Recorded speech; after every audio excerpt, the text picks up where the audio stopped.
Hello and welcome to another Healer at Home Spring Garden Haul. I'm so excited because I have a lot of gardening stuff that I recently bought that I'm going to be adding to the garden, and so I'm just going to show you.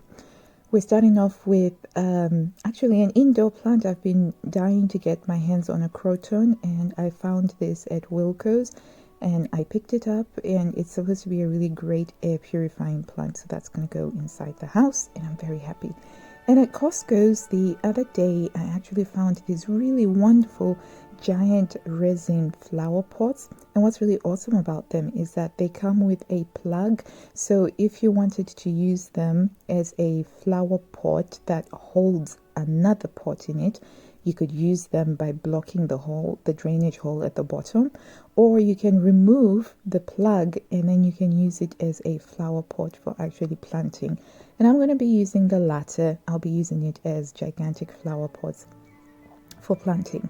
So the other thing that I got is a clematis, which is a climbing plant. I opted for the pink one because I do love pink, and that's the general theme that I try to go for in the garden, a lot of pink flowers. I also picked up some pansies. Who doesn't love pansies with their bright, beautiful faces? And I'm going to be using these to fill up the window box. And if you stay until the end, you can actually see the window box because I did manage to get everything planted out on the same day, which is awesome.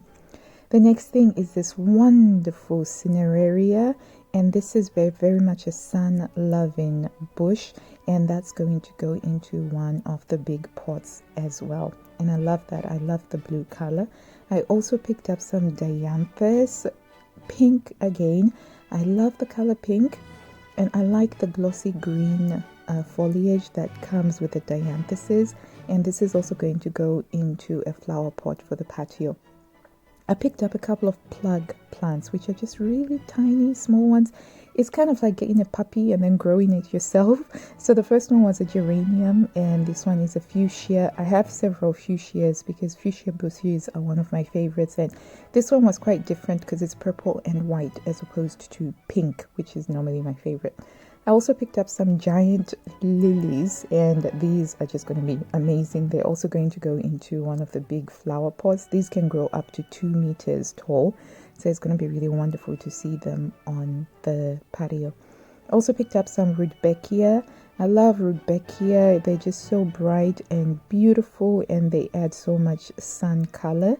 And I also picked up some garlic because we're nearly running out of our preserved home garlic, so I'm trying to increase our garlic harvest. And also some begonias, some cascading begonias, which are also going to go into the third planter pot. So very excited. Spring is that time of the year where I get crazy about growing stuff as well as feeding the birds. So I got a coconut feeder there. And I'm going to go for it. I'm going to try and grow potatoes again. I have been trying unsuccessfully to grow potatoes for the past 7 years, but hope springs eternal when you're a gardener, and I am just going to keep trying. So this year I've chosen Desiree as a seed potato. And I also got a lot of seed packets. I think Wilkinson's here in the United Kingdom is a really great place for good quality, cheap seeds.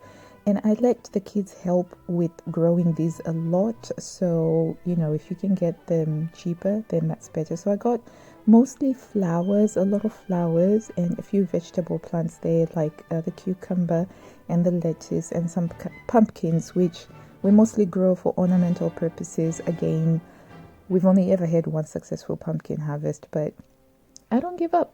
Gardening, that's what it does to you.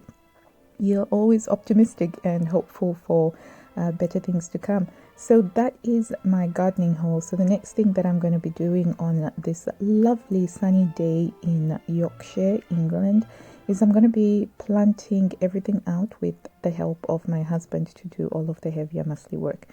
And here we have the seeds planted out and labeled. Never forget to label your seeds. You think you'll remember, but you won't remember. And I like to use perlite on the top just to improve drainage. And then so these are going to go into a propagator. And there we have the begonias all planted out and potted out. And because I didn't have a label for them, what I did was I just ripped up the actual card itself and then just stuck it in there so that I can know what it is. There's the dianthus there, and there's a singular pansy, and we have the Cineraria looking absolutely amazing on the patio. I really do like adding color to the patio, and I love the flexibility of using plant pots. And there's the window box over there with the pansies, and hopefully they will grow a little bit taller and then they will peek out. And I also managed to do my hanging basket by the front door, which is one of my favorite things to do. I do like to make sure that each season we've got something on the hanging basket by the front door, kind of like a little pansy that's saying, "Greetings, welcome to our house." There's something very cheerful about it. The garlic went into the veg patch. I just cleared up a small space and I tucked the cloves in, and they just needed a bit of watering and a blessing, and hopefully they will grow big and be bountiful, and we will have some lovely garlic within a few months. So that's it, guys. Thank you so much for joining along in the garden. I hope that you guys are having a wonderful spring day as well. It was warm enough that we decided to eat outside, which is one of the joys of having a garden. Until next time, take care now. Bye.